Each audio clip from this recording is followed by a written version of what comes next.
호세아 6장 1절 한 절 말씀을 우리 같이 봅니다. 네, 호세아 6장 1절 함께 읽습니다. 시작. 오라, 우리가 여호와께로 돌아가자. 여호와께서 우리를 찢으셨으나 도로 낫게 하실 것이요 우리를 치셨으나 싸매어 주실 것임이라. 아멘. 한 번만 더 읽어볼까요?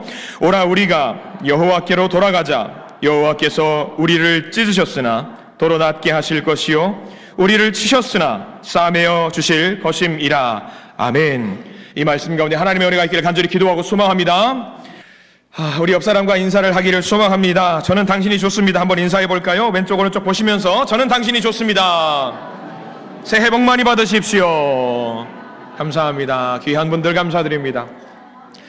자, 새해에는 인사를 하나 더 하기로 했습니다. 가슴에 손 얹으시고 저를 따라서 하시기 바랍니다. 주님께 돌아가겠습니다. 기도하는 마음으로 해볼까요? 주님께 돌아가겠습니다. 아멘. 이 말씀이 우리 1년 한 해에 하나님께 올리는 기도의 간구가 되기를 소망합니다. 여호와께로 돌아가자. 호세아 말씀입니다. 우리가 1년 표로 생각하고 기억해야 할 말씀으로 지난 1년 동안 묵상하면서 하반기 때 이런 기도의 제목을 잡아보았습니다. 여호와께 돌아가자. 이 말씀을 우리가 이해하기 위해서 먼저 신약 성서의 말씀을 한번 살짝 보고 돌아오려고 합니다. 누가복음 15장에는요 탕자의 비유 이야기가 기록이 되어 있습니다. 여러분들 잘 아시는 탕자의 비유 이야기지요. 탕자의 비유를 예수님께서 말씀하시는데 어떤 사람들이 예수님께로 돌아오는지에 대해서 성경 말씀은 기록을 하고 있어요. 어떤 사람들이 돌아오는지 잘 봐야겠지요. 누가복음 15장 1절 말씀에 이런 말씀이 기록이 되어 있다라고 합니다. 우리가 함께 이 말씀을 보기를 원하는데요. 누가복음 15장 1절 제가 한번 읽어드리겠습니다. 모든 세리와 죄인들이 말씀을 들으러 가까이 나오니 라고 되어 있어요. 예수님께로 나온 사람들이 누구라고요? 모든 세리와 죄인들이 말씀을 듣기 위해서 주님께 가까이 왔다라고 누가복음 15장 1절에는 기록이 되어 있다라고 합니다. 세리와 죄인입니다. 정결하지 못한 사람들이고요. 속된 말로 하면 죄인들입니다. 그 사람들이 예수님께로 다가왔다라는 이야기이지요. 그들만 있었을까요? 아닙니다. 그때 당시 바리새인들, 사두개인들, 종교 지도자들이 다 함께 예수님께 다가왔습니다. 그러나 목적은 다릅니다. 세리와 죄인들은 말씀을 듣기 위해 나왔지만 종교 지도자들 말씀을 듣기 위해서 온 것 같지만 사실은 그들은 말씀을 듣기 위해서 온 것이 아니었습니다. 종교 지도자들은 적지 않이 당황했습니다. 왜냐하면 말씀을 듣기 위해서 온 우리들의 어떤 거룩한 사람들만 예수님께 다가와야 된다고 생각을 했습니다. 근데 그들 곁에, 예수님 곁에 누가 있었냐면 세리들과 죄인들이 있었습니다. 세리들과 죄인들, 예수님께서 기쁜 마음으로 그들 곁에 다가가셨고 그들과 교제를 나누셨습니다. 예수님은 종교 지도자들과 교제를 나누지 않고 오히려 그 당시에 죄인이라고 했던 세리와 죄인들 가까이 다가가셔서 교제를 나누시고 말씀을 나누었습니다. 이유는 간단합니다. 이유는 정말 간단합니다. 왜냐하면 하나님께서 허락하신 구원의 문은 이런 사람들에게 열려 있다라고 하는 것을 보여주고 싶으셨던 겁니다. 그때 당시에 종교 지도자들에게 강력하게 선포하셨습니다. 너희들에게는 구원이 없다. 너희들에게는 하늘문이 닫혔다. 그렇게 말씀하셨어요. 모든 사람들이 갸우뚱했습니다. 왜?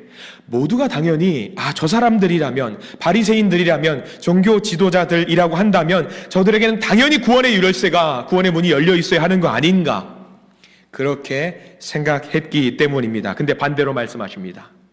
우리 예수님은 반대로 말씀하셔요. 세리들과 죄인들이 오히려 구원을 받을 것이라고 말씀을 하십니다. 그러면서 하셨던 말씀이 탕자의 비유 말씀입니다.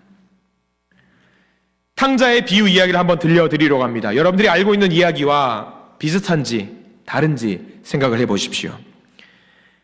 큰 부자가 있습니다. 두 아들이 있었습니다. 누가 봐도 성실하고, 누가 봐도 대견하고, 누가 봐도 출세길이 열렸고, 누가 봐도 인정받고 당연히 구원받을 것 같은 큰아들이 있습니다. 누가 봐도 구원받을 것 같은 큰아들입니다. 성실합니다. 그런데 둘째 아들이 있습니다. 둘째 아들은 망난입니다. 부모의 빽만 아니면 진작에 시정잡배가 되어서 구걸하는 사람이 되었을지도 모를 둘째 아들입니다. 그런데 그 둘째 아들이 아버지에게 유산을 달라고 합니다. 멀쩡히 살아계신 아버님입니다. 그럼에도 불구하고 유산을 달라고 합니다. 돈을 받아다가 먼 나라 가서 흥청망청 다 쓰고 거지가 정말 되어가지고 돌아왔습니다. 거지꼴이 되어서 돌아온 둘째 아들을 위해서 아버지는 전에 없던 거대한 잔치를 벌입니다. 마을 밖에서 그 잔치의 소리가 들릴 지경입니다. 큰 아들이 일을 마치고 집으로 돌아가고 있습니다. 그런데 먼 곳에서 집 근처에서 굉장히 큰 축제의 소리가 나는 것을 발견합니다. 같이 있던 하인에게 뛰어가서 무슨 일인지 알아보라고 시켰습니다. 알고 봤더니 자기 집의 아버지께서 잔치를 벌이신 겁니다. 무슨 잔치를 할 일이 있나 갸우뚱했습니다. 보니까 동생이 돌아왔습니다. 망나니 같은 말을 안 들었던 그 동생이 돌아왔습니다.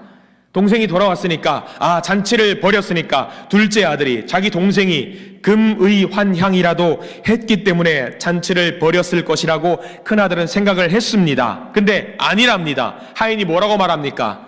동생분이 거지가 되어서 돌아왔답니다. 그런데도 아버지는 둘째 아들, 동생을 위해서 전에 없던 큰 잔치를 벌이셨습니다. 이때부터 큰아들은 어떤 마음이 듭니까? 억울합니다. 분노합니다. 이유가 뭘까요? 자기는 여러 해 동안 아버지를 섬겼습니다. 아버지의 명령을 어긴 적이 없습니다. 그런데 아버지는요, 자기를 위해서 염소 새끼 한 마리 잡아준 적이 없으셨습니다. 누가 봐도 억울함을 호소할 만합니다. 그러나 예수님은요, 그 큰아들에게 큰 문제가 있다라는 것을 알려주셨습니다. 뭡니까? 아버지의 말씀대로 살았던 것은요, 무엇을 위해 아버지의 말씀대로 살았던 것인지 아시겠습니까? 아버지를 위해서입니까? 아닙니다. 자기 자신을 위해서, 자기 자신의 영달을 위해서 아버지의 말씀을 들었던 겁니다. 아버지가 기뻐하는 것이 목적이 아니라 내가 그만치 일을 해야지 내 몫을 얻을 수 있을 것이라고 생각을 했습니다. 그래서 자기는 당당히 권리를 주장할 수 있는 사람이 되기 위해서 열심히 노력을 했던 겁니다. 그래, 나는 동생과 달라. 그래, 나는 아버지의 말씀을 잘 듣고 따르지. 그래, 나는 이만큼 훌륭해. 나는 이만큼 대단해. 이런 생각들이 큰아들의 마음속에 있었던 겁니다. 자, 그럼 예수님께서 이러한 이야기를 바리새인들과 종교 지도자들에게 하신 이유를 이제는 여러분들 짐작을 하실 겁니다. 당시의 종교 지도자들은요, 바리새인들은요, 사두개인들은요, 큰아들과 같은 삶을 살았습니다. 아버지를 섬기고 아버지의 명령을 어기지 않았습니다. 잘 섬겼습니다. 하나님께서 주신 명령을 어기지 않으려고 누구보다 애를 썼던 사람들입니다. 그런데 그들의 그 행위의 목적이 무엇이었을까? 하나님께 영광 돌리는 것이 목적이었을까요? 아니었습니다. 아니었어요. 하나님과 더 친밀한 관계로 들어가고자 했던 것이 아니었습니다. 하나님은 안중에도 없었습니다. 그들이 중요하게 여겼던 것은요, 사람들에게 비춰진 자기 모습이었습니다. 첫째 아들이 아버지를 섬기고 명령을 어기지 않았던 것처럼 종교 지도자들도 전승되어져 왔던 율법에 명시된 대로 하나님을 열심히 섬겼습니다. 하나님의 명령을 어기지 않으려고 누구보다 애를 썼습니다. 근데 그들의 종교 행위의 목적은요, 하나님을 향한 것이 아니었습니다. 하나님과 더 친밀한 관계로 나아가려고 했던 것이 아니었습니다. 하나님의 시선과 하나님의 마음, 그것들은요, 안중에도 없었습니다. 다만 대중의 시선에 비춰진 자기의 의로운 모습, 그것을 자기의 만족으로 삼았던 것입니다. 잘못된 신앙을 갖고 있었어요. 우리들은 이것을 뭐라고 말하냐? 착각이라고 말합니다. 착각. 오늘 호세아 말씀에서도 이 착각이 등장을 합니다. 착각. 우리들은 살면서 많은 착각 속에 삽니다. 내가 이만치 신앙생활하고 내가 이만큼 기도하면은 나는 구원의 문이 열렸겠지, 하나님 나라 갈 수 있겠지라고 생각하는 착각 속에 사는 분들이 세상 가운데 너무나도 많이 있다라는 사실입니다. 오늘 말씀을 이제 본격적으로 보려고 합니다. 호세아는요, 북쪽에 있는 북이스라엘의 선지자입니다. 호세아가 있었던 당시의 왕은 누구냐? 여로보암 2세라는 왕인데 대단히 걸출한 왕이었습니다. 북이스라엘의 최전성기를 달리고 있었던 왕이지요.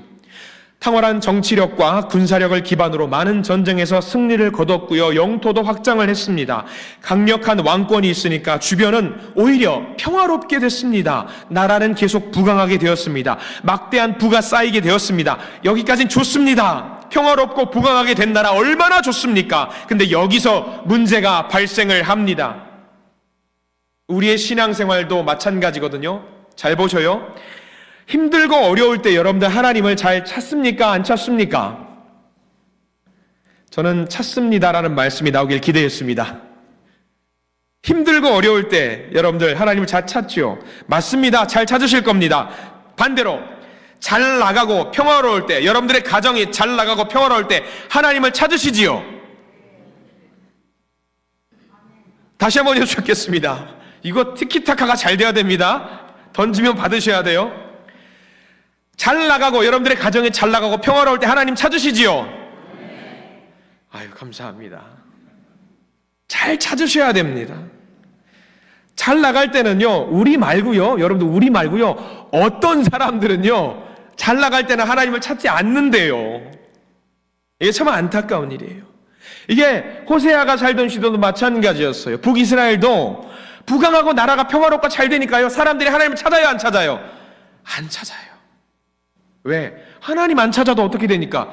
잘 사니까, 나라가 평화로우니까, 부강하니까 안 찾더라는 거예요.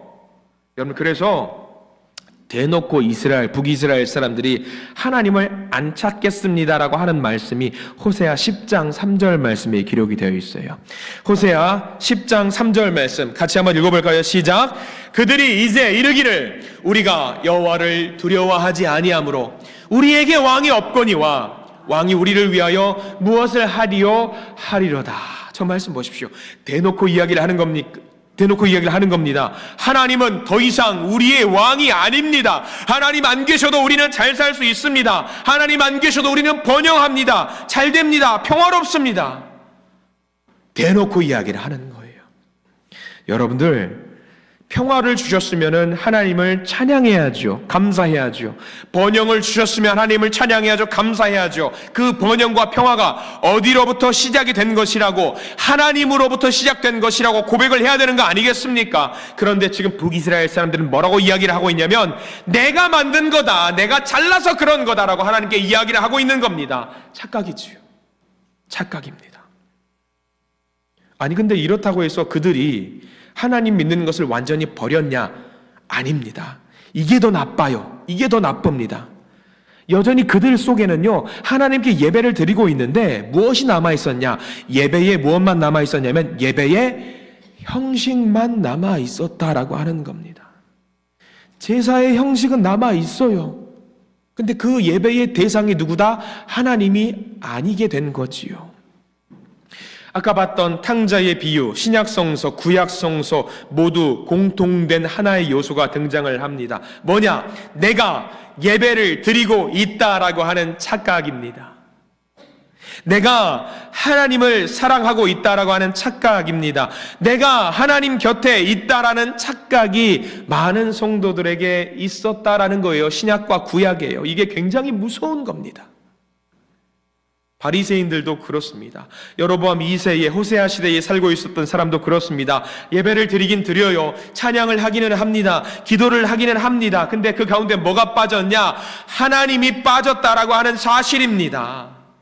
그 당시 사람들은요, 자기들이 지금 하고 있는 이 행위의 대상이 하나님이라고 말은 하는데 하나님이 빠져 있어요.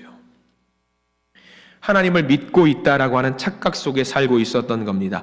여러분들, 이 말씀을 보고 있는 우리는요, 우리들의 신앙을, 여러분들의 신앙을요, 나의 신앙을 반드시 점검해 보시기 바랍니다. 내가 이렇게 지금 열심히 예배를 드리는 이 모습이 누군가에게 거룩한 사람이라는 것처럼 보이기 위한 그런 모습일 수도 있습니다. 그 많은 문제점들을 보면서 호세아 선지자가 외친 것이 오늘 우리가 읽은 본문입니다. 우리가 착각을 벗어나게 만들기 위해서, 벗어나려면 우리가 어떻게 해야 되는지 알려주고 있습니다. 호세아 6장 1절 말씀 다시 한번 읽어보려고 합니다. 같이 한번 읽어보겠습니다. 오라 우리가 여호와께로 돌아가자. 여호와께서 우리를 찢으셨으나 도로 낫게 하실 것이요 우리를 치셨으나 싸매어 주실 것임이로다. 할렐루야. 여호와께로 돌아가자. 여호와께로 돌아가자. 북이스라엘은요 영원히 번영할 것 같았습니다. 평화가 찾아올 것 같았어요. 근데 그 이면에는 뭐가 있었냐면요 평화와 번영보다는 무엇이 다가오고 있었냐면 슬금슬금 멸망이 임박해 오고 있었어요. 그것을 아무도 몰랐습니다. 하나님의 징계가 다가오고 있었습니다. 그 멸망이 임박했던 북이스라엘로 하여금 가장 시급하게 이루어져야 할 일이 있었다면 간단한 말씀, 여호와께로 돌아가는 것이었습니다. 우리의 잘못된 삶을 내려놓고 하나님께 내어놓고 회개하며 하나님의 거룩하심을 따라 살아가기로 결단하는 것이 지금 우리에게 가장 필요한 일입니다. 여러분들 고백하셔야 됩니다. 우리에게 건강을 주신 분도 하나님이십니다. 우리에게 평화를 주신 분도 하나님이십니다. 우리에게 번영을 주신 분도 하나님이십니다. 우리의 모든 것을 주신 분이 하나님이십니다. 마찬가지입니다. 오늘 말씀 1절 말씀 보면은요 우리가 찢김을 당할 때 우리를 찢으신 분이 누구신 줄 아십니까? 하나님이십니다. 우리가 상처를 받고 다쳤어요. 그것을 허락하신 분도 하나님이세요. 하나님 밉죠. 왜 나를 찢으세요? 왜 나를 아프게 하세요? 왜 내게 그러세요? 근데요 우리 말씀에는요 우리를 찢었다라는 내용만 있는 것이 아닙니다. 우리를 회복시키신 것도 하나님이라는 사실입니다. 그래서 하나님께로 돌아가는 것이 유일한 방법입니다. 우리 믿음의 성도님들, 혹시 우리들의 삶에서 찢어진 곳이 있습니까? 찢긴 곳이 있습니까? 오늘 싸매어져야 할 부분이 있습니까?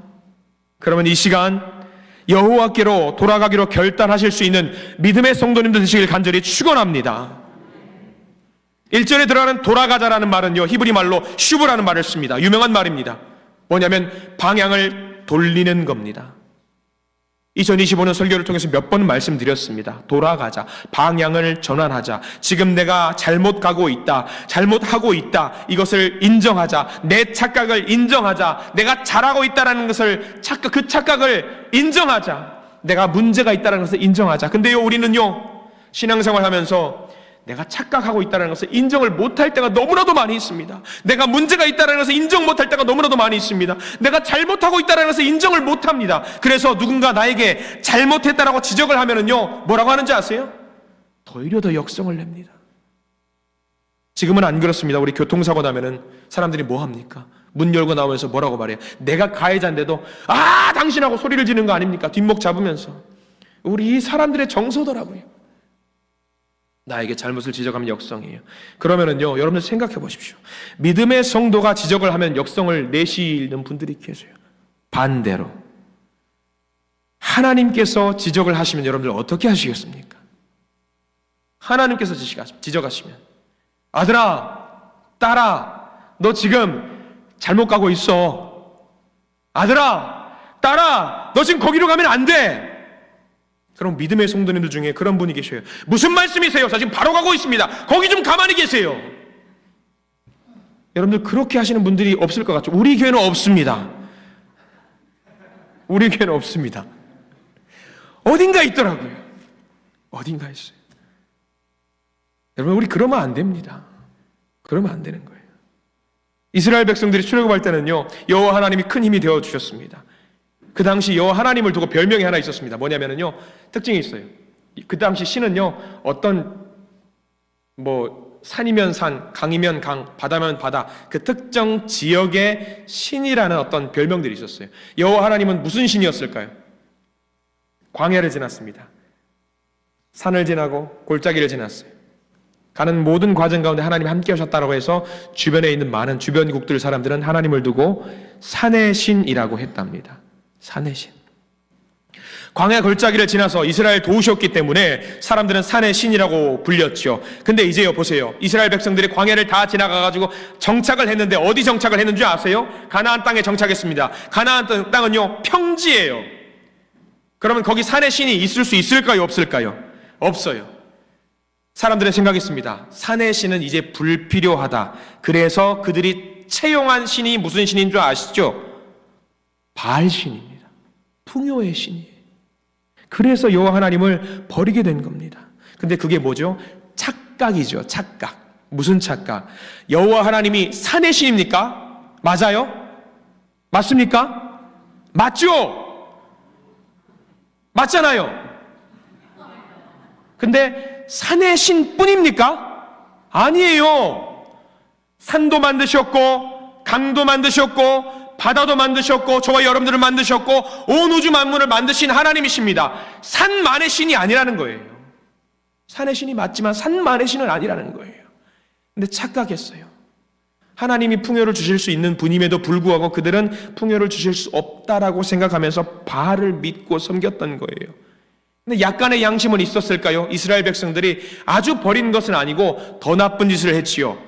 여호와 하나님도 섬기고 바알 신도 섬겼습니다. 이거는 납득이 될까요? 더 납득이 안 되는 일입니다. 우리가 이런 착각 속에 살고 있는 분들이 세상 가운데 많이 있습니다. 우리가요, 교회 안에 있다라고 여러분들 안심하지 마십시오. 그거 굉장히 큰 착각입니다. 여러분들 앞에 나와 있는 윤영민 목사이기 때문에 구원 열차 올라탈 수 있을 거라고 생각하는 분들 계십니까? 아멘이라 하실 줄 알았는데 한마디도 안 하시면 저도 못할 수 있어요. 여러분들, 저도 못할 수 있습니다. 목사라고, 교회의 지도자라고, 직분자라고 내가 구원을 받을 수 있다고 누가 그럽니까? 누가 그래요? 없어요. 우리가 교회 직분자라고, 장로라고, 집사라고, 권사라고, 성도라고 하나님 나라의 문이 열렸다라고 생각하시면 안 돼요. 우리 그거 착각입니다. 하나님께서 요구하시는 진짜 믿음으로 살아가야 합니다. 그래서 우리는 여호와께 돌아가야 합니다. 내 모든 것을 다 내려놓고 한번 여러분들 점검해 보세요. 내 신앙의 이력이 요만큼 됐으니까, 몇십 년 됐으니까 나는 구원의 확신이 있습니다. 점검해 보십시오. 과연 그럴까? 내가 직분자니까 구원의 확신 속에 사시는 분들 점검하시기 바랍니다. 점검해 보시기 바랍니다. 내가 전도도 했고 사람들에게 늘 예수 믿는 자라고 말을 하고 다녔어요. 정말 무서운 거 하나 알려드릴까요? 전도를 열심히 하시는 분들 중에 전도의 결과물이 있는 분이 계셔요. 전도의 결과물, 누군가는 예수를 믿는 자로 만드셨어요. 전도의 그 결과물은 하나님 나라에 가는데 전도를 권했던 그 당사자는 하나님 나라에 못 갈 수도 있습니다. 이거 얼마나 무서운 건지 아세요? 점검해야 돼요. 그래서 2026년에 여호와께로 돌아가자, 이 말씀이 우리에게 굉장히 중요한 말씀 같다라고 생각을 해서 이 말씀을 가지고 와 봤고요. 이 말씀을 중심으로 2026년에는 우리가 함께 여호와께 돌아가고 우리가 기본으로 돌아갔으면 좋겠다는 말씀을 여러분들이 계속 드릴 거예요. 기본으로. 내일 특별 새벽 기도부터는 여러분들 주제를 보셔서 아시겠지만 많은 주제들이 있어요. 여러분들 주보 참고하시면 아시겠지만 다시 예배로, 내일은 예배에 대한 이야기를 할 거고요. 다시 말씀으로, 다시 기도로, 다시 공동체로, 다시 나눔으로, 다시 교회로, 다시 기본으로 돌아가기를 원하는 마음들이 있어요. 이 시대를 살고 있는 목사님들이 절망을 할 때가 있습니다. 연초에 이렇게 표를 정하고 주제를 정하고 달리려고 하는데 저거 정말 안 됩니다. 쉽게 안 돼요. 저 자신도 안 될 때가 많이 있어요. 저도 그렇고 성도들의 모습 속에서 아쉬운 모습을 서로 발견할 때가 있어요. 근데 여러분들 명심하십시오. 더 늦으면 안 됩니다. 더 늦으면 안 돼요. 오후 예배 때도 같은 비슷한 맥락의 말씀을 여러분들께 전하려고 합니다. 사실 오늘 말씀 오전 예배와 오후 예배는 재직 수련의 성격을 두고 말씀을 좀 준비를 했습니다. 오전 예배가 1부가 될 것이고요. 오후 예배가 2부가 될 것입니다. 오후 예배에 혹시 빠지시는 분들, 여러분들 오후 예배도 드리십시오. 말씀의 은혜가 있습니다. 하나님이 내게 주신 말씀이에요. 집중하기를 원합니다. 내가 오전 예배 드렸으니까 됐지, 나 하나님 앞에 출근 도장 찍었으니까 됐지, 아니에요. 우리는 24시간 말씀을 통해서 살아야 됩니다. 근데 그거 못하겠으니까 하나님께 양해를 구하고 우리가 주일 예배 말씀을 듣기를 원하고 이렇게 예배 시간에만 말씀을 집중해서 보는 거예요. 사실 허락된 말씀 다 받아야 됩니다. 여호와께 돌아가자. 이 말씀 여러분들 의지하시기 바랍니다. 돌아갈 곳이 있다라고 하는 것은 여러분 참 좋은 일입니다. 감사한 일입니다. 여러분들 어디 비싼 돈을 들여서 해외여행 가시는 모습을 상상해 보십시오. 그런 분들 계실 겁니다. 가본 적도 없지만 여러분들 5성급 호텔 좋아요, 안 좋아요? 5성급 호텔 좋을까요, 안 좋을까요? 가보신 분들은 좋다라는 것을 말씀하시겠죠. 안 가봐서 모르겠습니다. 7성급 호텔 좋아요, 안 좋아요? 가보신 분이 계시네요. 7성급 호텔 좋겠죠. 비싸고 서비스도 좋고 흥미롭고 재미있고. 근데 여러분들 제가 놀라운 사실 하나 알려드릴게요. 드릴까요? 7성급 호텔보다 이 땅 가운데 더 좋은 곳이 하나 있어요. 어딘 줄 아세요? 제가 예상치 못한 답이 나와서 좀 놀랐는데, 교회라는 답변 누가 해주십니까? 7성급 호텔보다 더 좋은 곳, 이 땅 가운데요. 7성급 호텔보다 더 좋은 곳이 어디냐면요, 우리 집이에요. 여러분 부인하시겠습니까? 우리 집이 제일 좋아요. 사택 말고요. 여러분들의 집이요. 여러분들의 집이 7성급 호텔보다 더 좋습니다. 내 집이요. 물론 집에 오면 어떤 생각이 들어요? 딴 데로 놀러 가고 싶다. 근데 설교 소도에 말씀드렸죠. 탕자의 비 말씀드렸습니다. 둘째 아들이요, 다른 뜻이 있었던 것이 아니라 더 나은 곳이 있겠거니 생각하면서 나갔던 거예요. 나가보니 알아요. 어디가 좋아요? 아버지의 품, 내 집이 좋은 거예요. 여호와께서 계신 그곳이 좋은 거예요. 그래서 둘째 아들이 다 탕진하고 세상 가운데 다 누려봤지만 결국 내 마음에 안식을 주고 평화를 주는 곳은 어디뿐이더라? 내 아버지의 집이더라. 그거죠. 집, 아버지가 계신 집, 내가 있었던 그 집. 여러분들, 우리는요 돌아갈 곳이 있다라는 것이 얼마나 감사한 일인지 몰라요. 그 돌아갈 곳은 여호와 하나님의 집입니다. 언제고 우리가 여호와 하나님께 돌아갈 수 있는 저와 여러분들이 되시기를 축원합니다. 용기를 내어서 우리의 모든 죄악을 하나님 앞에 내려놓고 하나님의 긍휼하심을 구할 때, 하나님의 용서하심을 구할 때에 하나님은 우리를 찢으셨지만 도로 낮게 만들어 주실 것이, 우리를 치셨지만 우리를 싸매어 주실 분이십니다. 그 하나님께 돌아가실 수 있는 저와 여러분들 되시기를 축원합니다. 예수 그리스도를 부활시키셨던 그 은혜의 능력으로 우리의 삶을 새롭게 하시고 우리의 삶을 온전함으로 회복시켜 주실 것을 믿습니다. 우리 하나님께 돌아가십시다. 이러한 하나님의 은혜가, 여호와께로 돌아가는 은혜가 우리의 삶에 2026년 한 해 동안에 이루어지기를, 펼쳐지기를 간절히 축원합니다. 기도하겠습니다. 주님 감사합니다. 여호와께로 돌아가자. 주여, 우리의 총명이 어두워지지 않게 하시옵소서. 하나님께서 싸매어 주시는 그 은혜를 누리기를 소망합니다. 십자가에 죽으셨던 예수님을 살리셨던 것처럼 혹여 우리 안에 죽어진 모든 것들 다시 살아나게 하시고 부활의 산 소망을 가지고 주님을 만나는 그날까지 힘써 하나님을 알아가며 이 땅에서 올바른 신앙생활을 영위해 가게 해 주시옵소서. 하나님의 말씀으로 막힌 우리의 영안을 열어주시고 주님의 뜻을 분별하며 영원까지 하나님의 기쁨이 되는 삶을 살게 해 주시옵소서. 여호와께로 돌아가게 해 주시옵소서. 예수 그리스도의 이름으로 간절히 기도드립니다. 아멘.